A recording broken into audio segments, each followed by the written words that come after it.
नमस्कार मंडळी. प्रथमतः सर्वांचं आपल्या श्री स्वामी आज्ञा या मराठी चॅनलमध्ये मनापासून स्वागत. अवधूत चिंतन श्री गुरुदेव दत्त, श्री स्वामी समर्थ. मंडळी, आजचा जो विषय आहे हा थोडासा वेगळा आहे. म्हणजेच हा विषय आहे भुताटकीचा. होय मंडळी, एकदम सत्य, एकदम वास्तव. रत्नागिरीमधल्या एका प्रसिद्ध भूताची थरका पडून टाकणारी स्टोरी आजच्या व्हिडिओमध्ये मी तुम्हाला सांगणार आहे. मंडळी होय, सुरुवातीला थोडंसं तुम्हाला हास्यास्पद वाटेल, परंतु एकदम सत्य आणि एकदम तथ्य ही स्टोरी आहे. व्हिडिओ पूर्ण बघितल्यानंतर अक्षरशः अंगावरती काटा उभा राहील. कोणी बोलतं या जगामध्ये भूतं नाहीत, कोणी बोलतं या जगामध्ये भूतं आहेत, परंतु वास्तव जर तुम्हाला समजलं, अक्षरशः तुमच्या पायाखालची जमीन सरकून जाईल. मंडळी होय, भुताटकीचा भाग म्हणजे रत्नागिरीचा परिसर आणि तिथलचीच एका प्रसिद्ध भूताची अक्षरशः थरका पडून टाकणारी एक स्टोरी तुम्हाला सांगणार आहे. मंडळी, भूताच्या बाबतीत तुम्ही बरंचसं काही ऐकलं असेल. काही जण म्हणतात की एखाद्याला भूत लागल्यानंतर मांत्रिकाकडे नेलं जातं. काही जण म्हणतात की तुम्ही गाणगापूरची वाट धरा, त्या ठिकाणी भूतं आपोआप निघून जातात. मंडळी होय, माणसाच्या शरीरामध्ये तो अतृप्त आत्मा प्रवेश करू शकतोय. एखादं भूत एखाद्याला झपाटू शकतंय. तुम्ही अनेक कथा, अनेक स्टोरी ऐकले असतील. मंडळी, अजून एक गोष्ट तुम्हाला सांगणार आहे की एखाद्याला जर भूतानं झपाटलं तर ते भूत कसं बोलतं करायचं, किंवा एखाद्याच्या शरीरामध्ये जर भूताने प्रवेश केला तर त्या भूतासोबत कसं बोलायचं, एक तंत्रक्रिया तुम्हाला सांगणार आहे. परंतु मंडळी, विनंती इतकीच की याच्यामधली कुठलीही गोष्ट ही घरी वैयक्तिक कुणीही करून पाहू नका. हात जोडून सगळ्यांना विनंती आहे. चला मंडळी, जास्त वेळ न घेता ही स्टोरी तुम्हाला सांगतो, नंतर ती तंत्रविद्या सांगतो. आणि विशेषतः मंडळी, आजच्या या व्हिडिओमधून श्री स्वामी समर्थ माऊलींचं महात्म्य असेल, श्री दत्तगुरूंचं महात्म्य असेल, यांच्याबद्दलची जी माहिती आहे ती अधिकच तुमच्यापर्यंत पोहोचणार आहे. आणि तुमची आणि स्वामी माऊलींची, तुमची आणि श्री दत्तगुरू माऊलींची जी भक्ती आहे तुमच्यामधली, ती अजून वाढीस लागणार आहे. त्याच्यामुळे एक पुण्य तुमच्या नक्कीच पदरामध्ये पडेल. मंडळी, एक कमेंट करा, श्री स्वामी समर्थ, अवधूत चिंतन श्री गुरुदेव दत्त. चला, ही रत्नागिरीमधल्या प्रसिद्ध भूताची थरका पडून टाकणारी स्टोरी तुम्हाला सांगायला सुरुवात करतो. मंडळी, त्याच्यापूर्वी डिस्क्लेमर देणं हे फार गरजेचं आहे. कारण जितक्या व्यक्ती तितक्या प्रवृत्ती असतात, जितके व्यक्ती तितके विचार असतात, मतमतांतर असतात, आणि त्याच्यामुळे पुढं काहीतरी वादाला तोंड फुटण्याची शक्यता असते. त्याच्यामुळे डिस्क्लेमर देणं हे गरजेचं आहे. व्हिडिओच्या सुरुवातीला आता तुम्हाला सांगतोय की हा व्हिडिओ केवळ मनोरंजनासाठी बनवलेला आहे. याच्यामधल्या घटना, पात्र, स्थळ, ठिकाणं हे सगळं काही काल्पनिक आहे. ही स्टोरी काल्पनिक आहे. फक्त मनोरंजनाच्या हेतूने या स्टोरीचा आस्वाद घ्यावा. रामकृष्ण हरी. चला, या रत्नागिरीमधल्या प्रसिद्ध भूताची थरका पडून टाकणारी स्टोरी तुम्हाला सांगायला सुरुवात करतो. मंडळी, एक ब्राह्मण कुटुंब आणि त्या ब्राह्मणामधला देवदत्त कुलकर्णी नावाचा हा एक व्यक्ती, हे एक पात्र. आता हे जे देवदत्त कुलकर्णी आहेत, यांचे आई वडील वयस्कर झालेले आणि हे जातीने ब्राह्मण. मंडळी, एके संध्याकाळी हे जे देवदत्त कुलकर्णी आहेत, यांचे वडील या देवदत्तांना म्हणतात की शेजारच्या गावामध्ये कार्यक्रम आहे आणि तो तेवढा विधी करण्यासाठी तुला जावं लागतंय. संध्याकाळची वेळ होती. बघा मंडळी, लग्नाचा वगैरे विधी असतोय, त्या वेळेला हळदीचा जो कार्यक्रम असतोय तो अगोदरच्या दिवशी सर्रासपणे बघायला भेटतो. संध्याकाळच्या वेळी हळदीचा कार्यक्रम असतो आणि असाच काहीतरी कार्यक्रम असेल आणि याच्यासाठी ते देवदत्त कुलकर्णी आहेत, त्यांना त्यांचे वडील पाठवतात. खरं तर वडीलच जायचे, परंतु संध्याकाळची वेळ होती. ते जे वडील आहेत, ते जे ब्राह्मण आहेत, थोडेसे वयस्कर होते, वृद्ध होते, म्हातारे होते, आणि त्याच्यामुळे त्यांनी आपल्या मुलाला पाठवायचं ठरवलं आणि त्यांना सांगितलं की देवदत्त, तू जा, तेवढा विधी उरकून लवकर संध्याकाळी माघारी ये. आता देवदत्त जायला निघालाय. बघा मंडळी, संध्याकाळ होत निघालेली असते. वेळेवरती ते त्या ठिकाणी जाऊन पोहोचतात. जंगलातून, झाडाझुडपामधून रस्ता असतो. ही स्टोरी जी आहे ही थोडीशी जुनी स्टोरी आहे आणि त्यावेळी वाहतुकीची फार साधनं नव्हती.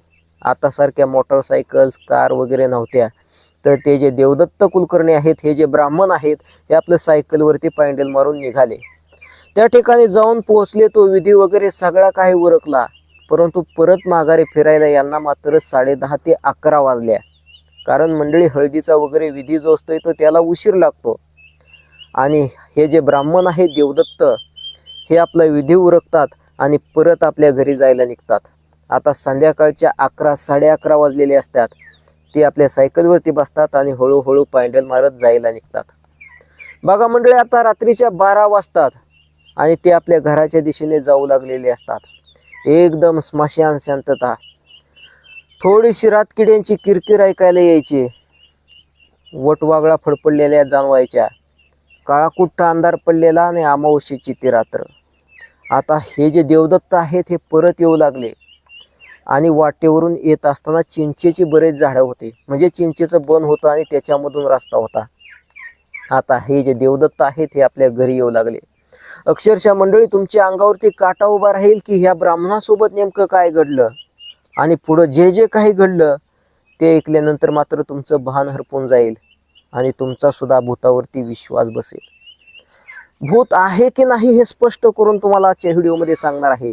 नव्हे त्या रत्नागिरीमधल्या त्या प्रसिद्ध भूताला आज आपल्याला प्रत्यक्ष बघायचंय, प्रत्यक्ष अनुभवायचंय या स्टोरीच्या माध्यमातून. आता ते जे देवदत्त आहेत तर ते आपल्या घरी निघालेले. वय साधारणतः एक 40-45 वर्ष आणि हे आपले सायकलवरून निघालेले. आणि रात्रीच्या 12 वाजलेल्या त्या चिंचेच्या बनातून जात असताना मंडळी पुढे त्यांना एक डाव्या हाताला मुसलमानांची ती स्मशानभूमी लागली. म्हणजे डाव्या हाताला तिथं मुसलमानांचं ते जे अंत्यविधीचं ठिकाण असतंय तर ते अंत्यविधीचं ठिकाण होतं. आता तिथून हे देवदत्त कुलकर्णी आपल्या सायकलवरती निघालेले. बघा मंडळी, मुस्लिम धर्मामध्ये त्या ठिकाणी दफन प्रेत केलेली जातात. जे मृत लोक आहेत त्यांची जी प्रेत आहेत तर तिथं दफन केली जातात. आणि त्या ठिकाणावरून हे आता निघालेले आणि जवळच बाजूला एक जे आहे ते थडगं होतं. म्हणजे त्या ठिकाणी एखाद्या मुस्लिम व्यक्तीला दफन केलेलं असेल. आता तिथून जात असताना मंडळी दगडगोट्यांचा रस्ता होता, थोडासा ओढा होता आणि पावसाळ्यामध्ये आपल्याला माहित आहे की तिथून सारखं पाणी वाहून वाहून अगदी गोल चेंडूच्या आकाराचे सगळे दगडगोटे जमा होतात. आणि तिथून रात्रीचं यांना देवदत्तांना दिसलं नाही. आणि स्मशानभूमी जी आहे मुस्लिमांची ही जवळ असल्यामुळे रात्री अपरात्रीचं फार म्हणजे भीती थोडीशी वाटते मनामध्ये. तर अचानकपणे त्यांनी सायकलचा वेग वाढवला, पायंडेल फास्ट मारू लागले आणि त्या दगडगोट्यावरून ती सायकलचं पुढचं चाक सटकलं आणि हे देवदत्त तिथेच पडले. म्हणजे पडले, आता गडबडीने ते उठले, आपलं अंग शर्ट वगैरे झटकला आणि परत जाऊ लागले. मंडळी ते जाऊन पोहोचले साधारणतः 1 वाजले, 12:30-1 वाजले त्यांना घरी पोचायला. ते घरी पोचले. आता जेवायला मात्र उशीर झालेला होता. त्याच्यामुळे त्यांनी ठरवलं की आता जेवण वगैरे करायचं नाही, आता थेट सकाळी जेवायचं. तर त्या ठिकाणी घरी पोचल्यानंतर मात्र रात्रीचं त्यांना आता झोप येईना. बघा मंडळी, त्यांचं तापाने अंग फणफणू लागलं. आता मंडळी ताप आलेला आहे, थंडी वाजून आलेली आहे. त्यांच्या वडिलांना, आईला वगैरे त्यांनी सांगितलं. तर ताप जो आहे तो शरीराचा ताप कमी होण्यासाठी मिठाच्या पट्ट्या ज्या आहेत तर त्यांच्या कपाळावरून ठेवण्यात आल्या. आणि गाईचं जे गोमूत्र असतं ते थोडंसं त्यांच्या अंगाला लावितलं. बघा मंडळी, याच्यामध्ये काहीतरी शास्त्र आहे, तथ्य आहे की गोमूत्र वगैरे लावल्यानंतर, मिठाच्या पट्ट्या वगैरे ठेवल्यानंतर थोडासा प्रमाणामध्ये ताप कमी होतोच. आता त्यांचा ताप थोडासा कमी झाला आणि हे जे देवदत्त आहेत यांनी आपल्या वडिलांना सांगितलं की थोडं गडबडीमध्ये सायकलचं चाक म्हणजे स्लिप झालं दगडगोट्यावरून आणि थोडंसं पडलो, खरचटलं वगैरे फार नाही, पण थोडासा मुक्कामार इथं खांद्याला लागलेला आहे. आता बघा मंडळी, पुढे नेमकं काय घडतं तर सकाळ दिवस उजाडतो आणि रात्रीचं झोपायला उशीर झाल्यामुळे हे जे देवदत्त आहेत हे थोडेसे सकाळी उशिरा उठतात. साधारणतः एक 8-8:30 वाजते. त्यांची जी आई आहे तर ती स्वयंपाक बनवत असते आणि त्यांची जी पत्नी आहे, त्यांचं सुद्धा लग्न झालेलं होतं, त्यांची जी पत्नी आहे ती आपलं भाजी वगैरे चिरत असते, आई स्वयंपाक बनवत असते. आणि हे देवदत्त घरामधून डोळे चोळत चोळत सकाळी उठल्यानंतर जांभळ्या देत बाहेर पडतात आणि आईकडे बघून बोलतात की आई, आज मटण बनव, फार भूक लागलेली आहे, थोडंसं फेरफटका मारून येतो, आज तू मटण बनव. बघा मंडळी, जातिवंत ब्राह्मण आणि आज मटण मागतोय. अक्षरशः मंडळी डोकं खांजवायची वेळ आली. कारण ते जे देवदत्त होते ते अगदी धार्मिक होते आणि देवी देवतांची नेहमी पूजा करायचे. अहो त्या माणसानं कधी लहानपणापासून हाड सुद्धा बाटलेलं नव्हतं, जातिवंत ब्राह्मण, आणि आज ते मटण कस काय मागतात? अक्षरशः आईला काही समजेना. आई वडील बाजूलाच होते, वडिलांची तर अक्षरशः काय सांगायचं चेष्टीचा विषय नाही. डोक्यावरची जी ब्राह्मणाची शेंडी होती तर ती शेंडीच अक्षरशः उभा झाली की आपला मुलगा काय बोलतोय, नेमकं मटण मागतोय. आता मात्र त्या आई वडिलांच्या डोक्यामध्ये प्रकाश पडला की त्या ठिकाणी त्या दफनभूमीपासून मुस्लिमांच्या रात्री येत असताना हा सायकलवरून पडल्याचं सांगत होता, आणि रात्री याला अंगभर ताप सुद्धा आलेला होता. काहीतरी भूताटकीचा विषय घडला, म्हणजे या देवदत्ताच्या शरीरामध्ये कुठल्या तरी अतृप्त आत्म्याने प्रवेश केला, हे मात्र वडिलांना समजलं. आता ते चिंतेमध्ये पडले. मंडळी, हा जो देवदत्त आहे तो तसा बोलला, आईला बोलला की आई मटण बनव, मी थोडंसं बाहेरून फेरफटका मारून येतो. आणि अक्षरशः मंडळी तो देवदत्त कुठे गेला ते मात्र तुम्हाला आता लगेच मी सांगतो. तर त्यांच्या गावामध्येच, गावाच्या थोडासा बाजूलाच वेशीच्या कडेला एक मोहल्ला होता. आता मोहल्ला म्हणजे त्या ठिकाणी मुस्लिम कुटुंब एकत्रित जास्त राहत होते, साधारणतः एक 15-20 घरं मुस्लिमांची होते. आणि हा देवदत्त जो आहे, हा जो ब्राह्मण आहे, हा थेट त्या मुसलमानांच्या त्या मोहल्ल्यामध्ये गेला आणि त्या दिसणाऱ्या एक साधारणतः 10-12 वर्षांच्या मुलांना कुराणाची प्रत मागू लागला. बघा मंडळी, कुराणाची प्रत मागू लागला. आता खरं तर कुराणाचा आणि ब्राह्मणाचा काही संबंध नाही, कारण ब्राह्मण म्हणजे कट्टर हिंदू. आता मंडळी एक गोष्ट लक्षामध्ये घ्या, आपल्याकडे जसं ज्ञानेश्वरी किंवा गीता हे जे पवित्र धर्मग्रंथ आहेत, त्याच पद्धतीने मुस्लिमांसाठी कुराण हे अत्यंत पवित्र असतं. आणि तो जो देवदत्त आहे तो मात्र त्या मुस्लिमांच्या त्या घरांच्या बाहेर जाऊन कुराणाची प्रत मागू लागला. आता लोक देईनात, हा ब्राह्मण, ह्याला कशाला कुराण?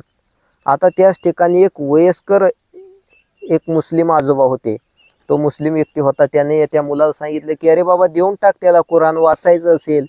आता मंडळी, एक जे पुस्तक असतं ते कुराण जे असते, तर ते कुराण घरामधून आणून एका मुलानं त्यांना दिलं, आणि अक्षरशः हा जो देवदत्त आहे ते कुराण घरामध्ये घेऊन गेला. ज्ञानेश्वरी, गीता वगैरे बऱ्याच काही वेदशास्त्राचा अभ्यास करणारा हा ब्राह्मण आता कुराण वाचू लागला. एवढंच नाही मंडळी, तो नमाज पडू लागला. होय, तुमच्या सुद्धा पायाखालची जमीन सरकून जाईल. अक्षरशः तो दिवसामधून 5-5 वेळा नमाज पडू लागला. बिस्मिल्लाह रहमान रहीम अशा पद्धतीने काहीतरी एक वाक्य आहे जे मुस्लिम लोक बोलतात बघा, तर त्या पद्धतीने तो ब्राह्मण बोलू लागला. बघा मंडळी, सत्य, एकदम सत्य अशी घटना आहे, सत्य अशी स्टोरी आहे की हा जो देवदत्त कुलकर्णी आहे हा एकदम मुस्लिम माणसासारखा आचरण करू लागला, सारखा अल्लाहचं नाव मुखामध्ये घेऊ लागला. आणि मंडळी, नेमकं घडलेलं असं होतं की त्या दफनभूमीपासून तिथून जात असताना काहीतरी अतृप्त आत्म्याने या देवदत्ताला घेरलेलं होतं किंवा याच्या शरीरामध्ये प्रवेश केलेला होता. अजून तुम्हाला बरंच सांगणार आहे. मग तो आत्मा कसा बोलला, किंवा एखाद्याच्या शरीरामध्ये जर अशा पद्धतीने भूतानं, अतृप्त आत्म्यानं प्रवेश केला असेल तर त्याच्याकडून कसं बोलून घ्यायचं, ती एक तंत्रविधी सुद्धा थोडक्यात तुम्हाला सांगणार आहे. परंतु जे डिस्क्लेमर तुम्हाला सांगितलं ते मात्र लक्षामध्ये ठेवा. आता मंडळी, पुढं असं घडतं की हा जो देवदत्त आहे याचे आई वडील पेचामध्ये पडतात, घाबरून जातात. आता करायचं तरी काय? हा जो देवदत्त आहे त्यांच्या पोटचा एकुलता एक मुलगा, लग्न वगैरे झालेलं, बायको काळजीमध्ये पडली, 1-2 लहान मुलं होती, त्याने हा तर एकदम वेड्यासारखं वागू लागलेला होता. अक्षरशः तो आंघोळ वगैरे सगळं काही करत नसायचा. 1-2 दिवस निघून गेले, 3 दिवस निघून गेले. आता ते जे वडील आहेत ते आपले एका मांत्रिकाला जाऊन भेटतात आणि सांगतात की असा असा विषय घडलेला आहे. आता मंडळी, त्या ठिकाणी मांत्रिकाकडे नंतर त्याला नेण्यात येतं, त्या देवदत्ताला नेण्यात येतं. आता तो ब्राह्मण त्या मांत्रिकाच्या पुढे बसण्यात येतो. आता त्याला विचारण्यात येतं, काहीतरी विशिष्ट प्रकारे ते भूताला बोलतं करतात. आता तुम्हाला थोडक्यात मंडळी एक विधी सांगतोय की भूताला कसं बोलतं करायचं. फक्त त्याच्या अगोदर ते डिस्क्लेमर सुरुवातीला सांगितलेलं तुम्ही लक्षामध्ये घ्या. आता सुवासिन जी बाई असते, सुवासिन बाई तिची केस घ्यायची. आता सुवासिन कुणाला म्हणायचं, तर जी कुवारिका मुलगी अगदी आपल्या धर्माप्रमाणे राहिली आणि ती कुमारिका मुलगी आपलं लग्न झाल्यानंतर आपल्या पतीच्या घरी नांदण्यासाठी गेली आणि नंतर तिला 1-2 मुलं झाली, आणि ज्या स्त्रीनं, ज्या माता माऊलीनं कुठल्याही परपुरुषाकडे वाईट नजरेनं बघितले नाही, कुठल्याही परपुरुषाशी वाईट हेतूने स्पर्श झालेला नाही. जे आपल्या पतीशी एकनिष्ठ राहिली त्या स्त्रीला सुवासिन स्त्री म्हणायचं. बघा तिच्या केसामध्ये सुद्धा किती ऊर्जा आहे माऊली. एक गोष्ट लक्षामध्ये घ्या, त्या सुवासिनीच्या केसामध्ये त्या माऊलीच्या किती ऊर्जा आहे. तर त्या सुवासिनीचे केस घ्यायचे.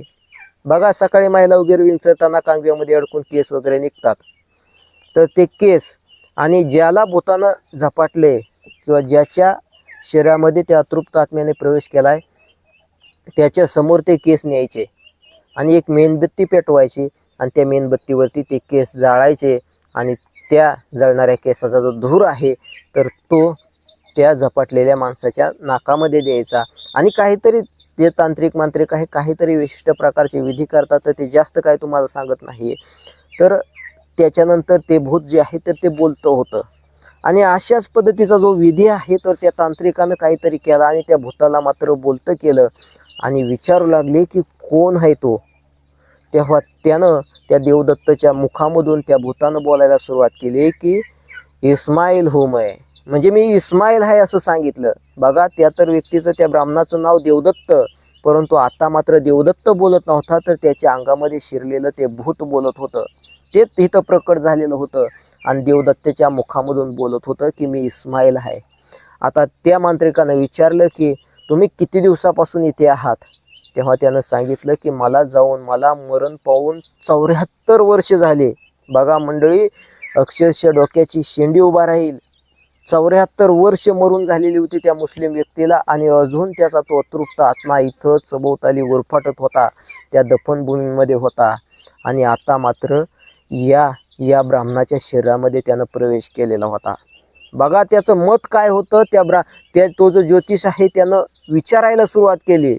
आपलं तंत्रमंत्र काहीतरी त्याचं अवलोकन करून त्या भूताला त्यानं जागृत केलं आणि बोलतं केलं.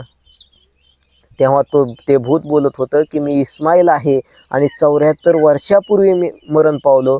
तर तो जो मांत्रिक आहे तो बोलला की ठीक आहे, तुला मुक्ती पाहिजे का, तुला हे शरीर सोडून जावं लागेल. तेव्हा ते भूत बोललं की नाही, मी हे शरीर अजिबात सोडणार नाही. आता त्या मांत्रिकानं विचारायला सुरुवात केली, का रे बाबा तू याला त्रास देणार आहेस, का हे शरीर सोडणारा नाहीस. तेव्हा तो बोलला की 74 वर्षापूर्वी माझं निधन झालं, मी मरण पावलो. एका मुस्लिम कुटुंबामध्ये माझा जन्म झाला आणि माझी 3 लग्न झाली. आणि 11 लेकरं होती मला. आणि या संसार प्रपंचामधून हवी तितकी माझी अल्लाची सेवा झाली नाही. माझ्या अल्लाचं मी नामस्मरण केलं नाही. बघा मुस्लिम लोकांना अल्लाह फार प्रिय असतो, म्हणजे त्यांचा तो देव असतोय. आणि मंडळी देव कोणताही असो, देव तो देवच असतोय. मग आपला हिंदूंचा राम काय, मुस्लिमांचा अल्लाह काय, फार काही अंतर नाही. आपण जसं प्रभू श्रीराम जसे आपल्याला प्रिय असतात तसे त्या मुस्लिम लोकांना अल्लाह प्रिय असतो. तर तो जो भगवंत शेवटी एकच आहे. याच्या जास्त धार्मिक किंवा जातीय भानगडीमध्ये आपल्याला आता पडायचं नाही. तर ही स्टोरी कंटिन्यू करून तुम्हाला सांगायची.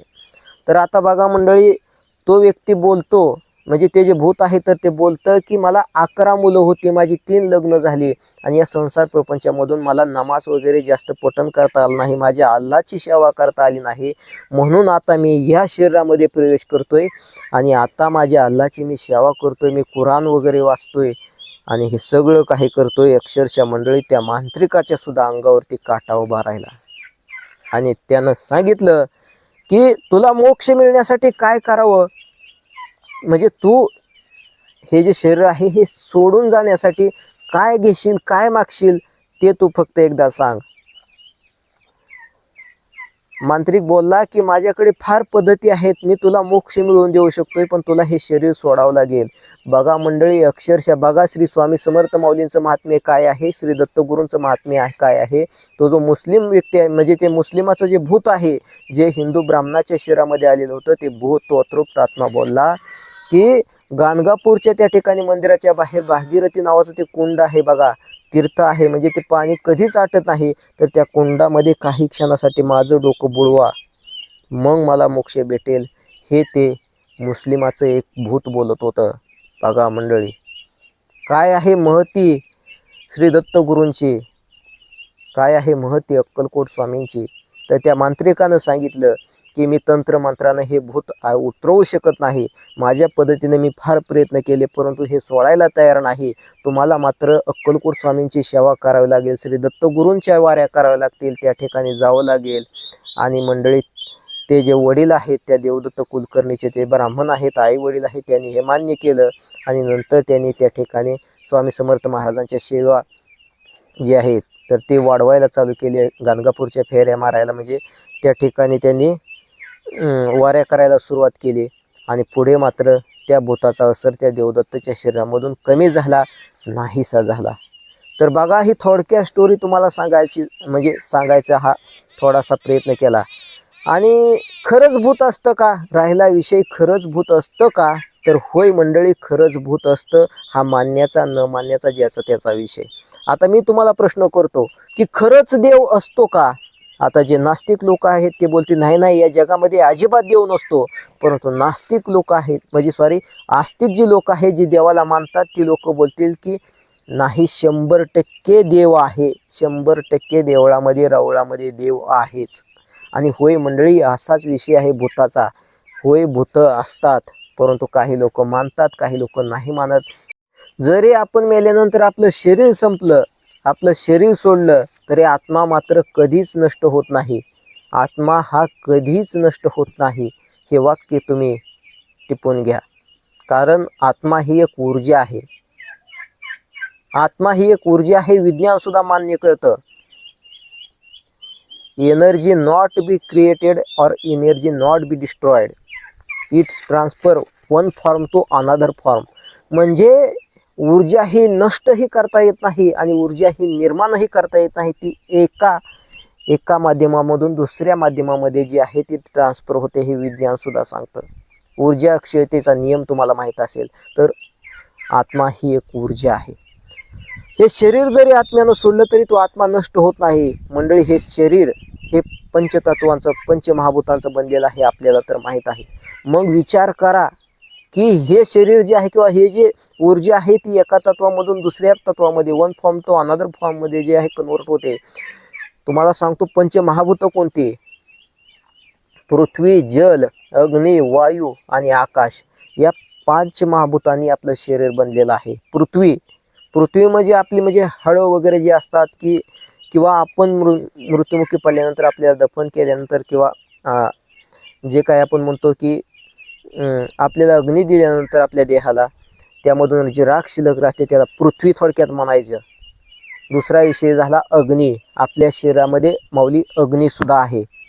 जी अग्नी आपल्याला भूक लावते किंवा जे अग्नी जेवण केल्यानंतर आपलं जे अन्न आहे ते पचवते आणि त्या अन्नापाचं रूपांतर ऊर्जेमध्ये करते, तर आपल्या शरीरामध्ये अग्नी आहे. राहिला विषय वायू. आपल्या शरीरामध्ये हवा आहे. निर्वात पोकळी जी शरीरामध्ये आहे तर त्याच्यामध्ये हवा आहे. आपल्या श्वसनामधून हवा असते किंवा ज्याला आपण प्राणवायू बोलतो, तर ती झाला वायूचा विषय. पृथ्वी, अग्नी, वायू. आता राहिलं जल म्हणजे आपल्याला तर माहीत आहे की 70% आपल्या शरीरामध्ये पाणी आहे. राहिला विषय पृथ्वी, अग्नी, वायू, जल आणि आकाश. आकाश म्हणजे काहीतरी अवकाश, काहीतरी जागा आपल्या या देहानं व्यापलेली आहे, याला थोडक्यात आकाश म्हणायचं. किंवा आपल्या शरीरामध्ये जी निर्वात पोकळी आहे त्या पोकळीला पण आपण आकाश, अवकाश बोलू शकतो. तर या पंचमहाभूताने आपलं शरीर बनलेलं आहे. हे शरीर संपल्यानंतर म्हणजे संपत नाही, आपण देह ठेवल्यानंतर मात्र आपलं जे शरीर आहे त्याचं या पंचमहाभूतामध्ये परत विघटन होतं. तर थोडक्यात तुमच्या लक्षामध्ये आलं असेल तर हा जो भूताटकीचा विषय आहे हा फार खोल आहे. अगदी समुद्राच्या तळाप्रमाणे जितकं खोल जाईल तितकं खोल आहेच. कारण भूत आहेत अक्षरशः मंडळी. अजून आतल्या गोष्टी ज्या आहेत त्या पण आपण मांडूयात पुढे. रत्नागिरी त्या कोकणातल्या भागामध्ये फार भूताचा एकदम असा वेगळाच विषय आहे. तर त्या ठिकाणमधून बायंगी वगैरे भूत आहे, अनेक फार प्रकार आहेत. तर ते भूत विकत सुद्धा मिळतात. होय, ते विकत सुद्धा मिळतात. आतली जी गोष्टी आहे फार किचकट आहे. आतल्या ज्या माहिती आहे फार किचकट आणि अक्षरशः मंडळी डोकं चक्रावून जाऊ शकतं. अशा पद्धतीचा हा भूताचा स्ट्रॉंग विषय आहे. आणि शक्य त्या पद्धतीने आणि एकदम डायरेक्ट आपलं तळातून न उतरता हळूहळू पोहायला शिकून हळूहळू तो विषय मांडायचा नक्की प्रयत्न करेन.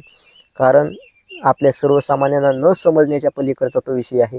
आणि खरंच याच्यामध्ये मी थोडासा काही तर अभ्यास केलेला आहे, थोडंसं काहीतरी विचारविनिमय केलेला आहे. आणि अजून या भूताटकीच्या विषयामध्ये मी सुद्धा पूर्णपणे पारंगत नाही आहे. नक्कीच मला जे माहिती आहे ते तुमच्यापर्यंत पोहोचवायचा प्रयत्न करेन. आणि आता सगळ्यांचा मी तुमचा निरोप घेणार आहे. तर गुरूंचं महात्म्य, स्वामींचं महात्म्य, त्या ठिकाणी गाणगापूरच्या श्री दत्तगुरूंचं महात्म्य आणि एकंदरीतच या भक्तीचं महात्म्य तुम्हाला समजलं असेल की भक्ती ही किती काळाची गरज आहे. अक्षरशः मंडळी, आपल्या पूर्वजांचे सुद्धा दोष आपल्या घरामध्ये असतात, ज्याला आपण पितृदोष बोलतो. तो पण अतृप्त आत्माच आहे. आणि हे सगळं नष्ट करण्यासाठी सुद्धा भक्तीची गरज आहे. त्या ठिकाणी स्वामी समर्थ महाराजांच्या जे सेवा आहेत किंवा त्यांचे जे वारी आहे गुरुवारी, किंवा महिन्यातून एकदा आपण गुरुवारी वारी केली तर ते सुद्धा दोष नष्ट होतात. किंवा अशा पद्धतीने काही अतृप्त आत्म्यांचा वावर आपल्या घराच्या परिसरामध्ये असेल, आपल्या सभोवताली असेल, तर त्या अतृप्त आत्म्यांपासून आपल्याला काही हानी पोचत नाही. याच्यासाठी मात्र भक्ती फार गरजेची आहे. आणि आता थांबणार आहे मंडळी. फक्त विनंती इतकीच की डिस्क्लेमर जे आहे ते पूर्णपणे तुम्ही लक्षामध्ये घ्या. आणि सदरची माहिती, सदरचा व्हिडिओ हा निव्वळ मनोरंजनाच्या हेतूने तुमच्यापर्यंत मांडायचा प्रयत्न केला. सदरच्या या व्हिडिओमधील स्थळ, घटना, हे किंवा पात्र जे आहे तर ती सगळी काल्पनिक आहे, स्टोरी काल्पनिक आहे. इतकंच तुम्हाला सांगायचं आहे. रामकृष्ण हरी. श्री स्वामी समर्थ. अवधूत चिंतन. श्री गुरुदेव दत्त. मंडळी, बोलत असताना काही चुका झाल्या असतील, बोलताना गडबडलं असेल, माफ करा.